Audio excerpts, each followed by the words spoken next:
যখনই বিপদে পড়ে যাবেন আপনি আল্লাহ তাআলার খাস একটি নাম ধরে সাহায্য চাইবেন, বিদ্যুতের গতিতে আপনি সাহায্য পেয়ে যাবেন, আপনার বিপদ মুহূর্তের মাঝে দূর হয়ে যাবে। ব্যবসা বাণিজ্য লস, সার কাছে শুধুমাত্র শত্রু আর শত্রু বিপদে আপনাকে গ্রাস করে রেখেছে, কোনো কাজেই যেন সফলতা নাই, যেটাতে হাত দেন সেটাতেই লস, কোনো কিছুতে আপনার সাফল্য নাই, সন্তান কথা শোনে না, স্ত্রী কথা শোনে না, পরিবার পরিজন নষ্ট হয়ে গিয়েছে, কিভাবে আপনি বাঁচবেন? প্রবাসে আটকা পড়ে গেছেন, আসতেও পারেন না, কোনো কাজও পাচ্ছেন না, আপনি আমলটা করেন।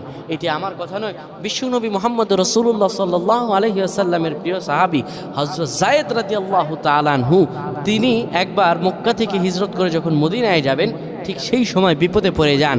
ওনাকে একটি লোক বিপদে আটকে ফেলে এবং ওনাকে হত্যা করার চেষ্টা করে। তখন তিনি আল্লাহ তাআলার এই খাস নামটি ধরে সাহায্য চেয়েছিলেন, আল্লাহ তাআলা তাকে বিপদ থেকে মুক্ত করেছেন। সুবহানাল্লাহ। সেই দোয়াটা কি? তিনি যখন বিপদে পড়ে যান তিনি বলেন, আগিসনি ইয়া রহমান।